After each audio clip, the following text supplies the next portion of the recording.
నమస్కారం BTV news కి స్వాగతం. ముందుగా హెడ్లైన్స్.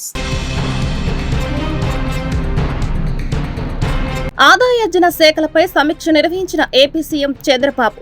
సంస్కరణల అమలు ద్వారా రాష్ట్రంలోని అన్ని వ్యవస్థలను గాడిలో పెట్టామన్న సీఎం. సంక్షేమం అందిస్తూ అభివృద్ధి కార్యక్రమాలు చేపడుతున్నామని వెల్లడి.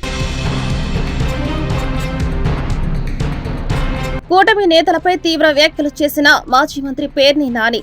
రప్ప రప్ప నరకేస్తామని అరవడం కాదు, చీకట్లో కన్ను కొడితే పనైపోవాలన్న మాజీ మంత్రి వ్యాఖ్యలు సోషల్ మీడియాలో హల్చల్. టీడీపీ రెడ్ బుక్ ను ఉద్దేశించి మాజీ మంత్రి పేర్ని నాని వివాదాస్పద వ్యాఖ్య. మాజీ మంత్రి వ్యాఖ్యలపై స్పందించిన కూటమి నేతలు. పేర్ని నాని సమాజానికి ఏం మెసేజ్ ఇస్తున్నారని ఆగ్రహం. బనకచర్ల ప్రాజెక్టు సీఎం చంద్రబాబుకు ఏటీఎంలా మారిందన్న APCC chief YS Sharmila. Polavaram ఇష్యూను డైవర్ట్ చేసేందుకే బనకచర్ల అంటూ బాబు తిరుగుతున్నారని విమర్శ. పోలవరం ప్రాజెక్టు సంగతి తేల్చాలని డిమాండ్. సంస్కరణల అమలు ద్వారా రాష్ట్రంలోని అన్ని వ్యవస్థలను గాడిలో పెట్టామని సీఎం చంద్రబాబు స్పష్టం చేశారు. సంక్షేమం అందిస్తూ అభివృద్ధి కార్యక్రమాలు చేపడుతున్నామని, ఆదాయార్జన శాఖల ద్వారా మరింత రెవెన్యూ పెరగాలని ముఖ్యమంత్రి అధికారులకు సూచించారు. తన క్యాంపు కార్యాలయంలో ఆదాయార్జన శాఖలపై సీఎం సమీక్ష నిర్వహించారు. వాణిజ్య పన్నులు, ఎక్సైజ్, మైనింగ్, స్టాంపులు, రిజిస్ట్రేషన్లు, మున్సిపల్, పంచాయతీరాజ్, అటవీ శాఖలపై చంద్రబాబు సమీక్షించారు. ఆయా శాఖల్లో ఆదాయార్జనకు సంబంధించి పురోగతిపై అధికారులను వివరాలు అడిగి తెలుసుకున్నారు. లక్ష్యాలకు అనుగుణంగా ఆదాయ సముపార్జన అనేది ఎంతవరకు చేయగలిగామనే అంశంపై వివిధ శాఖల ఉన్నతాధికారులకు సీఎంకు వివరించారు.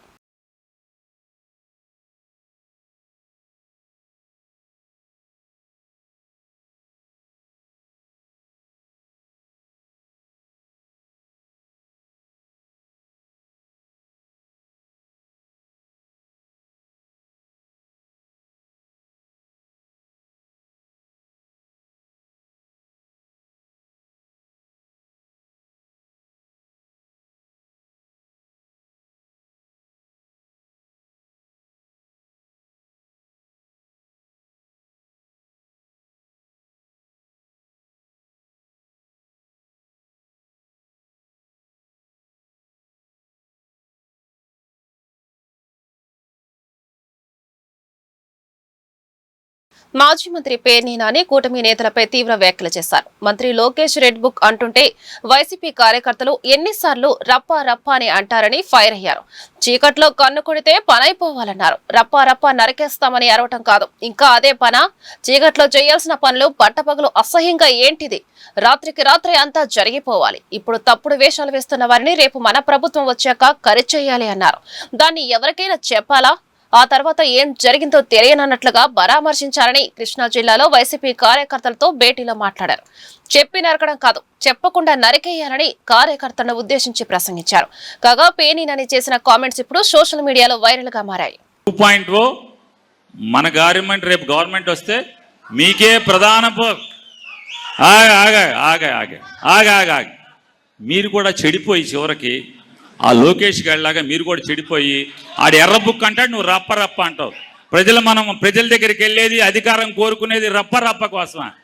అరే చీకట్లా కన్ను కొడితే అయిపోవాలరా, నోరు తెరిచి రప్ప రప్ప ఎన్నిసార్లు అంటావు? సిగ్గు శరం ఉండాలి మనకి. ఎన్నిసార్లు అంటారు? అది ఇక అదే పని. చీకట్లో చేయాల్సిన పనులు కూడా పట్టపగల అసహ్యంగా ఏంటిది? ఇక అదే దానికా నీ రాజకీయం? దానికోసమా? ఆపే పెద్ద నరికోడిని చూసాం, చాలా నరికావు నువ్వు. ఇప్పుడు దాకా ఇప్పుడు వేసావు ఏమన్నా? ఇవన్నీ బాగు. నేను చెప్పేది ఏంటంటే అల్టిమేట్గా అంతిమంగా ఏ రాజకీయ నాయకుడైనా రాజకీయ పార్టీ అయినా రావాల్సింది ప్రజల మన్ననలు పొందాల్సింది, ప్రజలకి గొప్ప ఎత్తున మేలు చేసి ఈ రాష్ట్రానికి పెద్ద ఎత్తున సేవ చేసి తద్వారా వాళ్ళ మన్ననలు గెలవాలి తప్పితే రప్ప రప్ప మెయిన్ కాదు. రప్ప రప్పని చీకట్లో జరిగిపోవాలి, ముళ్ళుని ముళ్ళుతో తీయడం జరగాలి. అది జనాలకు అనవసరం. నువ్వేం చేస్తున్నావు? రోజు ఇది ఏలం వేరికింది ఇదొకటి మాట్లాడుతున్నారు. అట్టా కాదు, ఎన్ని చెప్తే నిజంగానే మన గవర్నమెంట్ వచ్చాక వేసేయండి రండి. ఎవడ వేసేది? సర్లే నువ్వు ఆగయ్యా, నాకు 25 ఏళ్ళ అనుభవం ఉంది, నీకెంత ఉందండి? చాలా మంది తెలుసు మాకు, సొల్లు కబుర్లకి చాలా ఉంటుంది. ఇవన్నీ నేనేదంటే ప్రజలకి ఏం కావాలో అది మాట్లాడుకోవాలి ఒక రాజకీయ పార్టీగా అనుకున్న వాళ్ళే. శత్రువుకి ఏం చెప్పాలో అది ఎక్కడ చెప్పాలో అక్కడ చెప్పాలి. రోజు అదే పని ఏంటి? మారండి. టీడీపీ రెడ్ బుక్ ను ఉద్దేశించి మాజీ మంత్రి పేర్ని నాని వివాదాస్పద వ్యాఖ్యలు చేశారు. దీనిపై కూటమి నేతలు స్పందించారు. జగన్ 2.0 ప్రభుత్వం రాగానే కార్యకర్తలు నాయకులకు ఫ్రీ హ్యాండ్ ఉంటుందని పేర్ని అనడంపై ఆగ్రహం వ్యక్తం చేశారు. పేర్ని నాని వ్యాఖ్యలు ఏ ఉద్దేశంతో చేశారని, సమాజానికి ఏం మెసేజ్ ఇస్తున్నారని మండిపడ్డారు. వైసీపీ వాళ్ళకి నరకడం, పరామర్శించడం అలవాటే అని ఎద్దేవా చేశారు. ప్రజాస్వామ్య ప్రభుత్వం, కూటమి ప్రభుత్వం, ప్రజాస్వామ్య ప్రభుత్వం, ప్రజలు ఎన్నుకున్న ప్రభుత్వం. ప్రజాస్వామ్యాన్ని అంతం చేయటానికి వైసీపీ శ్రేణులు కుట్రలు చేస్తా ఉన్నారు. మా నాయకులు చంద్రబాబు నాయుడు గారు మాకు స్ఫూర్తి. పదే పదే మాకు మా నాయకులు చెప్పేది, చిన్న చిన్న పొరపాట్లు కూడా చేయకుండా మనం ప్రజాప్రతినిధులుగా ఉన్నప్పుడు ఎక్కడా కూడా చిన్న పొరపాటు చేయకుండా మనం చేసే ప్రతి పని కూడా ప్రజలు గమనిస్తూ ఉంటారు. ఏదైనా తప్పు జరిగితే మిమ్మల్ని క్షమించను అని చెప్పేసి చంద్రబాబు నాయుడు గారు చెప్తూ ఉంటారు. ఎక్కడా కూడా ఏ వ్యక్తికి కూడా హాని చేయమని కానీ, లేకపోతే ఇలా చేయండి అని కానీ ఏ రోజు కూడా చెప్పరు. చిన్న పొరపాటు కూడా మన నుంచి జరగకూడదని చెప్తూ ఉంటారు. కానీ జగన్మోహన్ రెడ్డి మాజీ ముఖ్యమంత్రిగా చేసిన వ్యక్తి ప్రజలను ఉద్దేశించి, వారి పార్టీ కార్యకర్తలను ఉద్దేశించి మరి ఆయన చేసిన వ్యాఖ్యలు, ఎవరో ఒక కార్యకర్త రప్పా రప్పా అని చెప్పి ఒక డైలాగ్ చెప్తే ఈయన ఎమ్మెల్యేల సాక్షిగా రప్పా రప్పా నరకం అంటే తప్పేంటి అన్నారు అని అంటే ఆయన యొక్క మానసిక పరిస్థితి ఏ విధంగా ఉంది అనేది ప్రజలందరూ కూడా గమనిస్తూ ఉన్నారు. ఒక వైకాపా అధ్యక్షుడిగా, రాష్ట్ర అధ్యక్షుడిగా, మాజీ ముఖ్యమంత్రిగా ప్రజాప్రతినిధులకు ఇచ్చే స్ఫూర్తి ఇదేనా అని చెప్పి మేము అడుగుతా ఉన్నాం. బనకచర్ల ప్రాజెక్టు సీఎం చంద్రబాబుకి ఏటీఎంలా మారిందని, అడ్వాన్స్ మొబిలైజేషన్ కోసమే తెర మీదకు తీసుకువచ్చారని ఏపీసీసీ అధ్యక్షురాలు షర్మిల ఆరోపించారు. పోలవరం ఇష్యూను డైవర్ట్ చేసేందుకు బనకచర్ల అంటూ బాబు తిరుగుతున్నారని విమర్శించారు. అన్ని అనుమతులు వచ్చాక పార్లమెంటు వేదికగా 80,000 కోట్లు కేంద్రం ఇస్తున్నట్లు హామీ ఉండాలన్నారు. అప్పటి వరకు పోలవరం ప్రాజెక్టు సంగతి తేల్చాలని, జలయజ్ఞం కింద గాలేరు, నగరి, ఆంధ్రనివా లాంటి ప్రాజెక్టులు పూర్తి చేయాలని డిమాండ్ చేశారు. పొగాకు డ్రగ్స్ రహిత విద్యా సంస్థలు లక్ష్యంగా ఆపరేషన్ సేఫ్ క్యాంపస్ జోన్ను రాష్ట్ర వ్యాప్తంగా నిర్వహిస్తున్నామని ఈగల్ డైరెక్టర్ ఆకే రవికృష్ణ తెలిపారు.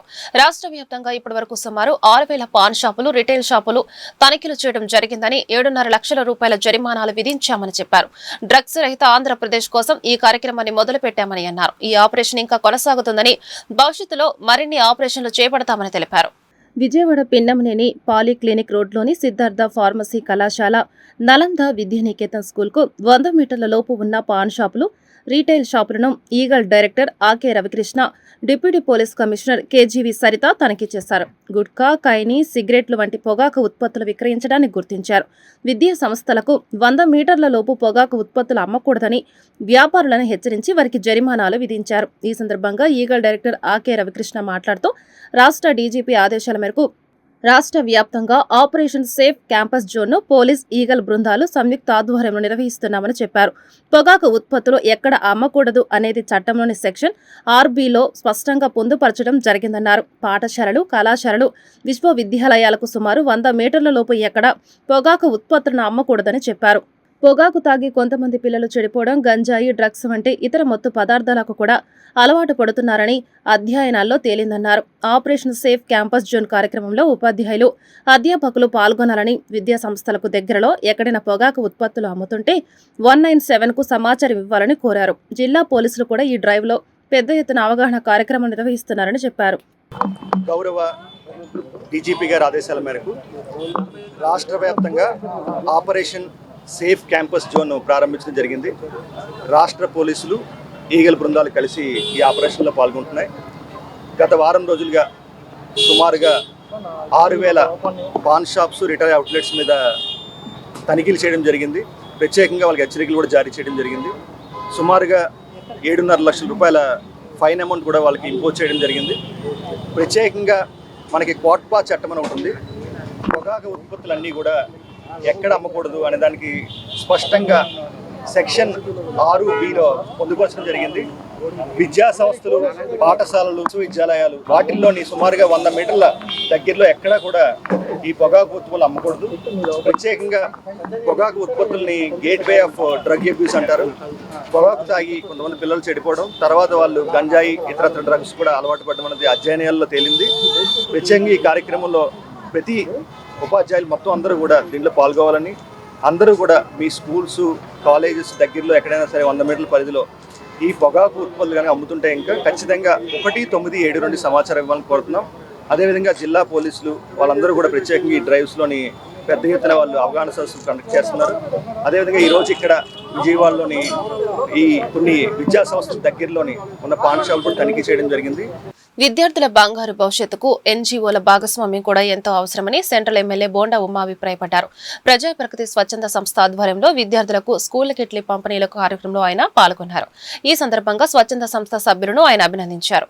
విజయవాడ సెంట్రల్ నియోజకవర్గంలోని అజిత్ సింగ్ నగర్ కృష్ణ హోటల్ సెంటర్ వద్ద ప్రజా ప్రగతి స్వచ్ఛంద సంస్థ ఆధ్వర్యంలో విద్యార్థులకు స్కూల్ కిట్లను పంపిణీ చేశారు. ఈ కార్యక్రమానికి ముఖ్య అతిథిగా సెంట్రల్ ఎమ్మెల్యే బోండా ఉమామహేశ్వరరావు హాజరై 400 మంది విద్యార్థులకు స్కూల్ బ్యాగులు, పుస్తకాల కిట్లను అందజేశారు. ఈ సందర్భంగా ఆయన మాట్లాడుతూ చదువుకునే విద్యార్థులకు ఇలాంటి సహాయం చేయడం అభినందనీయమని అన్నారు. గతంలో కూడా ఈ సంస్థ ద్వారా అజిత్ సింగ్ నగర్ ప్రాంతంలో సుమారు 1200 మందికి స్కూల్ బ్యాగ్స్, బుక్స్ అందజేశారని అన్నారు. తల్లికి వందనం పథకం కింద విద్యార్థుల సంఖ్యను బట్టి 13,000 చొప్పున నిధులు విడుదల చేశామని చెప్పారు. స్కూల్ యూనిఫామ్లు, బ్యాగులు, టెక్స్ట్ బుక్స్, నోట్ బుక్స్ తో పాటు మధ్యాహ్నం భోజనంలో సన్న బియ్యంతో పౌష్టికాహారం అందిస్తున్నట్లు వెల్లడించారు. చదువుకునే పిల్లల భవిష్యత్తుకు ప్రభుత్వం అండగా నిలుస్తుందని స్పష్టం చేశారు. విద్యార్థుల బంగారు భవిష్యత్తుకు ఎన్జీఓల భాగస్వామ్యం కూడా ఎంతో అవసరమని ఆయన అభిప్రాయపడ్డారు. ఈ సందర్భంగా ప్రజా ప్రగతి సంస్థను ఈ కార్యక్రమంలో సహకరించిన వారిని ఆయన ప్రత్యేకంగా అభినందించారు. ఈరోజు ప్రజా ప్రగతి స్వచ్ఛంద సంస్థ సింగనగర్ లోని చదువుకునే పిల్లలకి 400 మందికి స్కూల్ బ్యాగ్ తో పాటు బుక్స్, కిట్లు ఇవ్వటం అనేది జరిగింది. చాలా సంతోషం. ఆ సంస్థని హృదయపూర్వకంగా అభినందిస్తా ఉన్నా. గతంలో కూడా వీళ్ళు చదువుకునే పిల్లలందరికీ సింగనగర్ ప్రాంతంలో దాదాపు 1200 మంది పిల్లలకి ఇలాగే సహాయంగా అండగా చేశారు. వాళ్ళ ప్రభుత్వ పరంగా పిల్లలను చదువుకునే పిల్లలందరికీ కూడా 13,000 రూపాయలు తల్లికి వందనం పేరు మీద ఎంతమంది పిల్లలు ఉంటే అంతమంది పిల్లలకి డబ్బులు ఇస్తున్నాం. అలాగే స్కూల్ యూనిఫామ్లు, స్కూల్ బ్యాగులు, టెక్స్ట్ బుక్స్, నోట్ బుక్స్, అలాగే షూస్, మళ్ళీ అది కాకుండా మధ్యాహ్నం పూట సన్న బియ్యంతో మంచి పౌష్టికాహారం భోజనం కూడా పెడుతున్నాం. ఇవాళ ప్రభుత్వ పరంగా చేసే పని ప్రభుత్వ పరంగా, ఇలాంటి ఎన్జిఓస్ చేసే పని ఎన్జిఓస్, అన్ని రకాలుగా చదువుకునే పిల్లలకి అండగా ఉండి వాళ్ళకి మంచి ఉజ్వలమైన భవిష్యత్తుకి అండగా ఉండే విధంగా ముందుకెళ్తూ ఉంది ఈ ప్రభుత్వం. ఖచ్చితంగా రాబోయే రోజుల్లో వాళ్ళ కళలు నెరవేర్చడానికి చదువుకునే వాళ్ళందరినీ కూడా చదువుకున్నంత వరకు ఈ ప్రభుత్వం అన్ని రకాలుగా వాళ్ళకి అండగా ఉంటుందో తెలియజేసుకుంటూ ఈ సంస్థని, ఎన్జిఓ సంస్థని వాళ్ళకి సహకరించిన వారిని అభినందిస్తా ఉన్నాం. కూటమి ప్రభుత్వం అధికారంలోకి వచ్చిన తర్వాత పేదలకు ఎంతో మేలు చేకూరుతుందని విజయవాడ తూర్పు ఎమ్మెల్యే గద్దె రామ్మోహన్ అన్నారు. వైద్య ఖర్చుల ప్రజలకు భారం కాకూడదనే ఆలోచనతో ముఖ్యమంత్రి చంద్రబాబు సీఎం రిలీఫ్ ఫండ్ ను ఎక్కువగా అందజేస్తున్నారని చెప్పారు. విజయవాడ తూర్పు నియోజకవర్గం 5వ డివిజన్ క్రీస్తురాజపురం ఆర్సీఎం చర్చి వద్ద 63 మందికి 71,04,983 రూపాయల ముఖ్యమంత్రి వైద్య సహాయ నిధి చెక్కులు పంపిణీ కార్యక్రమం జరిగింది. ఈ కార్యక్రమంలో ఎమ్మెల్యే గద్దె రామ్మోహన్, మాజీ police housing corporation chairman K Nagul Meera పాల్గొని లబ్ధిదారులకు చెక్కులను అందజేశారు. అనంతరం వారు మీడియాతో మాట్లాడుతూ కూటమి ప్రభుత్వం అన్ని వర్గాల ప్రజలకు మంచి చేసే విధంగా పరిపాలన సాగిస్తుందన్నారు. పేదలు వైద్యం చేయించుకునేందుకు ఇబ్బందులు పడకూడదన్న ఉద్దేశంతో ముఖ్యమంత్రి సహాయ నిధిని విస్తృతంగా అందజేయడం జరుగుతోందన్నారు. ఆపదలో ఉన్నవారికి అభయహస్తం ఇచ్చేలా వేగవంతంగా సహకరిస్తున్న సీఎం చంద్రబాబుకు కృతజ్ఞతలు తెలియజేస్తున్నామన్నారు. ఈ కార్యక్రమంలో కూటమి పార్టీల నాయకులు పాల్గొన్నారు. పేదల పార్టీ చిత్తశుద్ధి ఎవరికి ఎంత ఉందో ఒక్క సీఎంఆర్ఎఫ్ చాలు. ఇవాళ మన పెద్దలు సామి చెబుతూ ఉంటారు, అన్నం అంతా ఉడికిందో లేదో ఒక మెతుకు చూస్తే సరిపోతాయి.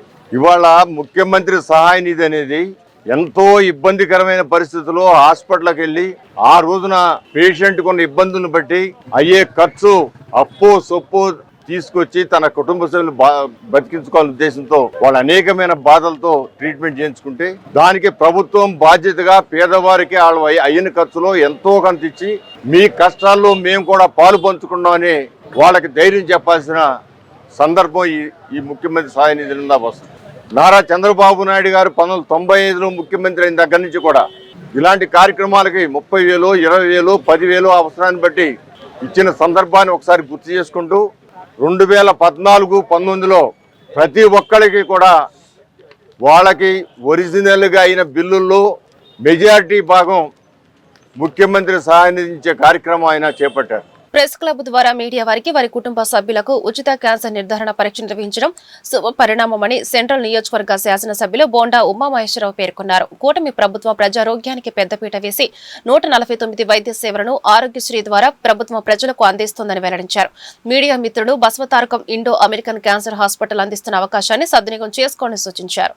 గాంధీనగర్ ప్రెస్ క్లబ్ లో ఉచిత క్యాన్సర్ నిర్ధారణ శిబిరం శనివారం జరిగింది. ప్రెస్ క్లబ్ కమిటీ ఆధ్వర్యంలో జరిగిన ఈ కార్యక్రమంలో Basavatarakam Indo American cancer hospital doctor Sravana Kumari, doctor Sulochana రాణిల బృందం 15 మంది పాల్గొని ఉచిత క్యాన్సర్ నిర్ధారణ పరీక్ష నిర్వహించారు.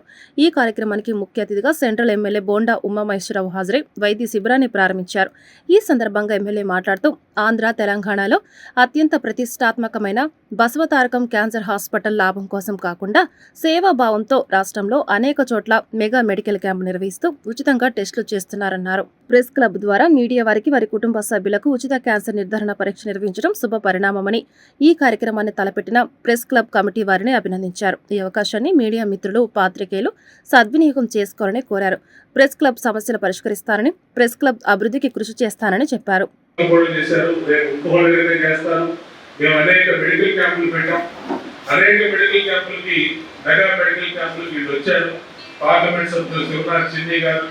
అందరూ కూడా కోఆపరేట్ చేసిన దానికి కాబట్టి ప్రజల్లో మీడియా మిత్రులు ముఖ్యంగా దీన్ని అవేర్నెస్ తీసుకురావాలి.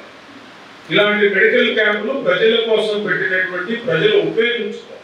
ఈ డాక్టర్లు మనం మామూలుగా కలవలేము కాబట్టి మన ఇంటి ముందుకి, మన ఊళ్ళోకి, మన డివిజన్లోకి వచ్చినప్పుడు వాళ్ళ సేవలు ఉపయోగించుకోవాలని కోరుకుంటూ ప్రభుత్వ పరంగా ఎన్టీఆర్ వైద్య సేవ ద్వారా 140 రకాల జబ్బులకి ఉచితంగా ట్రీట్మెంట్ చేస్తున్నాం.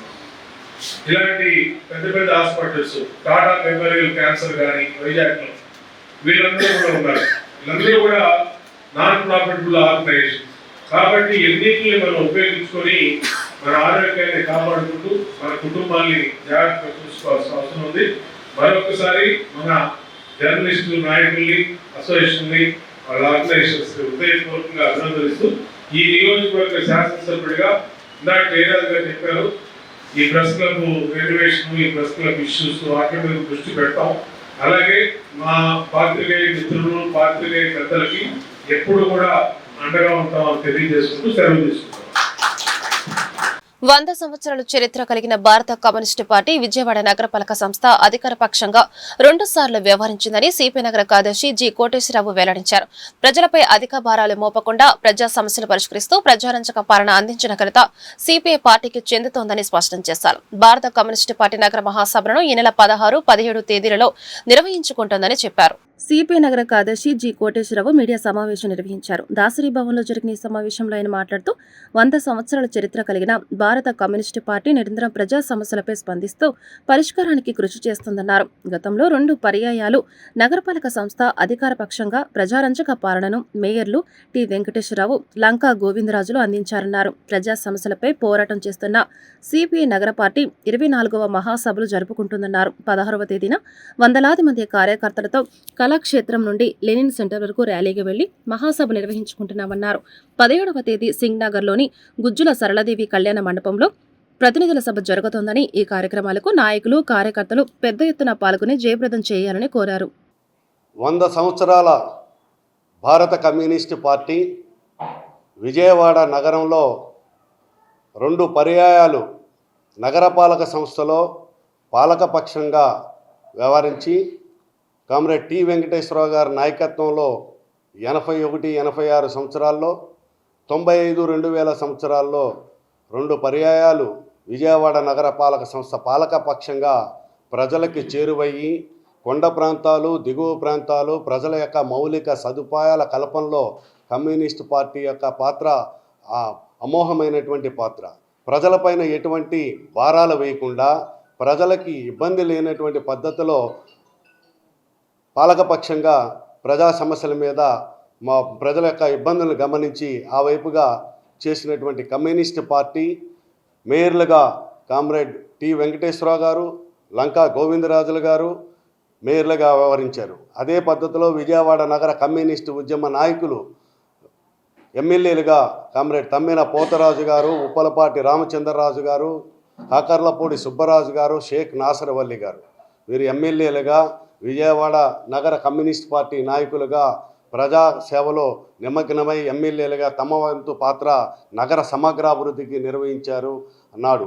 ఈ రోజు ఉన్నటువంటి పరిస్థితుల్లో పాలకపక్షం చూసినట్లయితే కమ్యూనిస్ట్ పార్టీ విజయవాడ నగరంలో పాలకపక్షాలు అనుసరించేటటువంటి ప్రజా వ్యతిరేక విధానాలపైన ఎప్పటికప్పుడు స్పందించి ప్రజల పక్షాన పనిచేస్తున్నటువంటి కమ్యూనిస్ట్ పార్టీ తన 24వ నగర మహాసభల్ని ఈ నెల 16, 17 తేదీల్లో నిర్వహించుకోబోతా ఉన్నది. వార్తలు ముగించే ముందు హెడ్లైన్స్ మరొకసారి. ఆదాయార్జన శాఖలపై సమీక్ష నిర్వహించిన ఏపీ సీఎం చంద్రబాబు. సంస్కరణల అమలు ద్వారా రాష్ట్రంలోని అన్ని వ్యవస్థలను గాడిలో పెట్టామన్న సీఎం. సంక్షేమం అందిస్తూ అభివృద్ధి కార్యక్రమాలు చేపడుతున్నామని వెల్లడి. కూటమి నేతలపై తీవ్ర వ్యాఖ్యలు చేసిన మాజీ మంత్రి పేర్ని నాని. రప్ప రప్ప నరకేస్తామని అరవడం కాదు, చీకట్లో కన్ను కొడితే పనైపోవాలన్న మాజీ మంత్రి వ్యాఖ్యలు సోషల్ మీడియాలో హల్చల్. టీడీపీ రెడ్ బుక్ ను ఉద్దేశించి మాజీ మంత్రి పేర్ని నాని వివాదాస్పద వ్యాఖ్య. మాజీ మంత్రి వ్యాఖ్యలపై స్పందించిన కూటమి నేతలు. పేర్ని నాని సమాజానికి ఏం మెసేజ్ ఇస్తున్నారని ఆగ్రహం. బనకచర్ల ప్రాజెక్టు సీఎం చంద్రబాబుకు ఏటీఎంలా మారిందన్న APCC chief YS Sharmila. Polavaram ఇష్యూను డైవర్ట్ చేసేందుకే బనకచర్ల అంటూ బాబు తిరుగుతున్నారని విమర్శ. పోలవరం ప్రాజెక్టు సంగతి తేల్చాలని డిమాండ్. ఈ వార్తలు ఇంతటితో సమాప్తం. నమస్కారం.